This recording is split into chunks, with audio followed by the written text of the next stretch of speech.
A lot of introduction.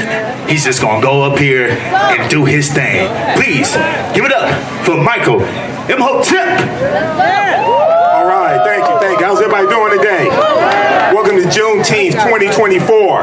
Everybody give it up for Lolly Mariah singing the Black National Anthem. Lift every voice and sing. That song was written in 1900 by one of my frat brothers, James Weldon Johnson, of Phi Beta Sigma Fraternity Incorporated. It became the Black National Anthem in 1919, adopted by the NAACP because of his cry for freedom and liberation and affirmation for African Americans. But this is what Juneteenth does also. Ashe? Ashe. I'm Michael Imhotep, founder of the African History Network, host of the African History Network show. I'm a talk show host, researcher, lecturer, writer, historian, and national political commentator. So I was asked to come up here and drop some knowledge dealing with the real history of Juneteenth, because we have to correct the history of Juneteenth and protect the history of Juneteenth. Ashe? All right, now, we commemorate June 19th, 1865, when Major General Gordon Granger and 2,000 Union troops, most of them African-American men, go into Galveston, Texas to deliver what's known as General Order Number 3. Okay? But Juneteenth, even though it's important to celebrate it because it celebrates freedom, and it's the only federal holiday that even recognizes slavery. But Juneteenth was not the last day of slavery. Number one. Number two, the Emancipation Proclamation did not free the slaves. Number three, Maryland, Missouri, Kentucky, and Delaware were exempt from the Emancipation Proclamation. They were able to keep their slaves, okay? And what really ended slavery was the 13th Amendment, ratified December 6, 1865, when Georgia becomes the 27th state to ratify the 13th Amendment. This is why you have to understand law. Anytime we have these celebrations, we have to incorporate history, economics, law, and politics. The acronym HELP. History, economics, law, and politics. This is what I do. This is what I teach. Okay, those who used to listen to me on 910 AM Superstation WFDF for 7 years. Those who watch me every Friday on Roland Martin Unfiltered for 4 years. This is what I do. Okay, so the Emancipation Proclamation, I'm gonna let this siren go by. The Emancipation Proclamation was a military strategy used by Abraham Lincoln designed to bring the South back into the Union. Who has never read the Emancipation Proclamation? You need to read it. Now this Moore right here, he understands law. He knows what I'm talking about. All right, salam alaikum, brother. All these documents, we have to go read them. Go to archives.gov, the U.S. National Archives. All the documents are there. Go to congress.gov, U.S. National Congress. All the documents are there. LOC.gov, Library of Congress. The Emancipation Proclamation stated that the territories and states in rebellion against the Union, those slaves would be set free January 1st, 1863. But the border states, Maryland, Missouri, Kentucky, and Delaware, they were allowed to keep their slaves. Now, Maryland did not abolish slavery until November 1st, 1864. That's almost 2 years after Juneteenth. Why don't they tell us that in the media? Because you're going to hear a lot of media coverage of Juneteenth, and they're going to say it was the last day of slavery. Now, there were 250,000 enslaved Africans in Texas. All of them didn't get the word on June 19th, 1865. June 19th was the agreed upon date to commemorate them getting the word, but it took almost a year for Major General Gordon Granger and the 2,000 Union troops to go all throughout Texas and physically take Texas back, bring it back into the Union. It took military force, okay? They weren't riding in Escalades and Hummers, they were on horseback. You can't get that word out to everybody, 250,000 people and their slave owners in one day. So it's important to commemorate it because it commemorates freedom. It celebrates freedom and it brings us together. Now, why did the 13th Amendment have to come into existence? Because you had to amend the U.S. Constitution because the U.S. Constitution sanctioned slavery. And then Kentucky and Delaware, they didn't abolish slavery until December 18th, 1865, when the 13th Amendment was adopted. So when you hear media coverage, and each year when Juneteenth takes place, especially after the killing of George Floyd, because May 25th, 2020, the next month, we were going through the pandemic, a lot of people were at home. So a lot of people first found out about Juneteenth all across the country. We had all these celebrations. And I keep hearing people in the media, MSNBC, CNN, local media, saying this is when slavery ended. I'm saying, no, if you actually read the original documents, that's not true. So we have to protect the history of Juneteenth and correct the history of Juneteenth. And we have to use Juneteenth. One of the reasons why it's so important is because it forces a national conversation about a history that people are passing laws in states to suppress the teaching of that history in school. So it forces this in their face. It forces the conversation. It exposes the lies, okay? And we have to use Juneteenth as a tool to repair the damage of 246 years of slavery, decades of Jim Crow segregation, redlining, housing discrimination, etc., or reparative justice. So your understanding of politics is directly related to your understanding of history. You can't separate the two, okay? All right, so I want to thank you for your attention. Come see me for my flyers. I will be at the Joseph Walker Williams Center tomorrow. I'm on a panel discussion, I think 3:30. I have my vendor booth there. I just recorded a new lecture that's about 3 hours dealing with the deep history of Juneteenth and how to utilize it for our liberation as well. So check me out tomorrow. I'm going to wrap it up with that. Give yourself a round of applause for coming out today. I'm Michael Imhotep, founder of the African History Network, host of the African History Network show. Peace. If you like this type of information, visit our website, AfricanHistoryNetwork.com, AfricanHistoryNetwork.com.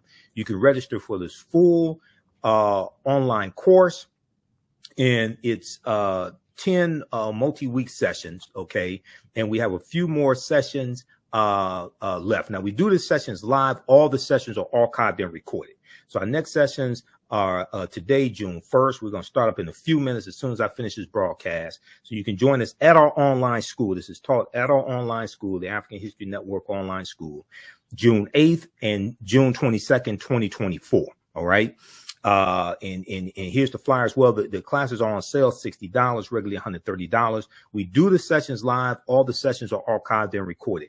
As soon as you register for this course, you can go back to class number 1. You can watch all the class sessions.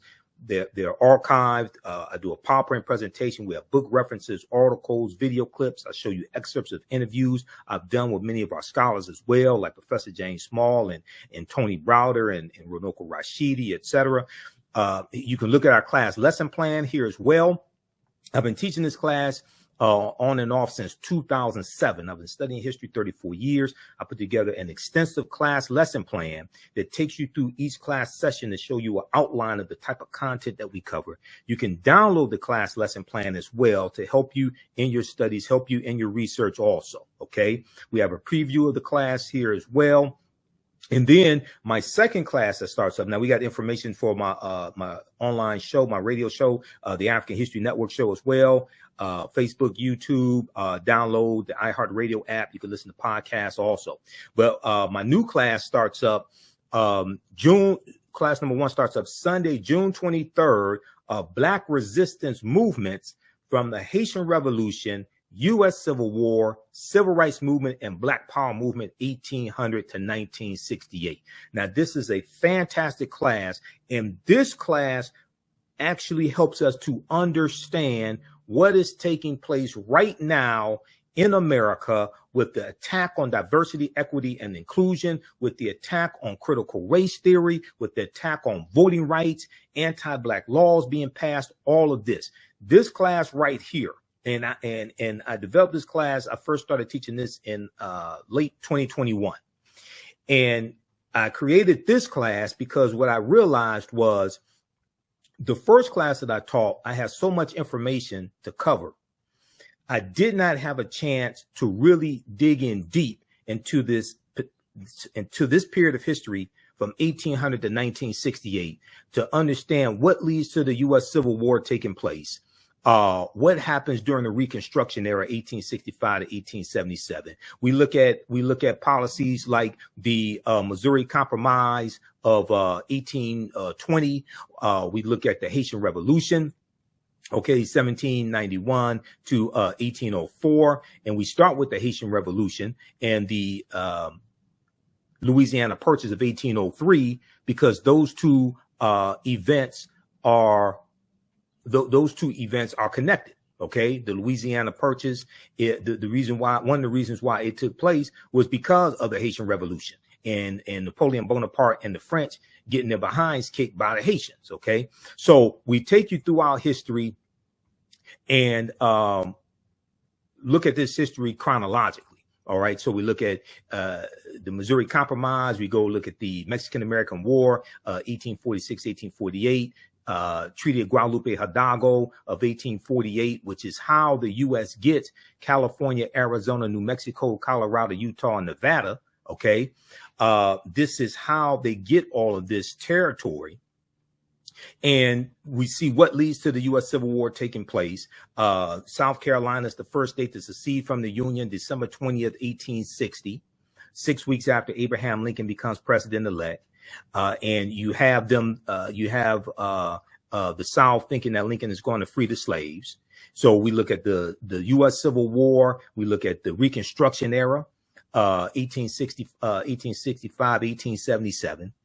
And African Americans get voting rights. You have the 13th Amendment, 14th Amendment, 15th Amendment to the U.S. Constitutions. And then we see with the Compromise of 1877, we're going to see a lot of those rights reversed. And we see an attack on voting rights today, continuing the attack on voting rights and rights that African Americans were given that took place during the Reconstruction era. We see that we can draw a straight line from the January 6, 2021 insurrection that took place, not just because of the election of Biden-Harris and the big lie being pushed. That's part of it, but also January 5th, 2020, January 5th, 2021, the day before the January 6th election, you had the special Senate election in Georgia, a former Confederate state, where Senator Raphael Warnock, the African-American man, won his reelection to the U.S. Senate. And you had Senator John Ossoff, who's a Jewish man. He won, and a Democrat, he won his senatorial election. And this gave Democrats control of the Senate, a slim majority in the Senate, with Vice President Kamala Harris being a tie-breaking vote. All right. So you had Donald Trump, who was saying that African Americans, he was saying that people were cheating in Detroit, Philadelphia, Milwaukee, and Atlanta, Georgia. And these are cities that have high African American populations. I live 4 minutes away from what was known as the TCF Center, which is where they were doing the vote count in downtown Detroit. Okay, I saw what was I saw the protest going on outside and how you had these Trump supporters out there. Okay, you can draw a direct line from the collapse of Reconstruction and the political violence that helped bring an end to Reconstruction and what's taking place right now. Okay, so we deal with this in these two classes. Visit our website, AfricanHistoryNetwork.com, AfricanHistoryNetwork.com. You can register for these classes right now. You can join us in class today because we have a few class sessions left of my main class that I teach called Ancient Kemet, one of the original names for Egypt, the Moors, and the Ma'afa, Understanding the Transatlantic Slave Trade, what they didn't teach you in school. Okay, so it's on sale $60, regularly $130.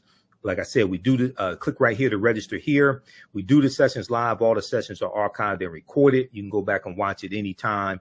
The content is PG-13, so you can use this content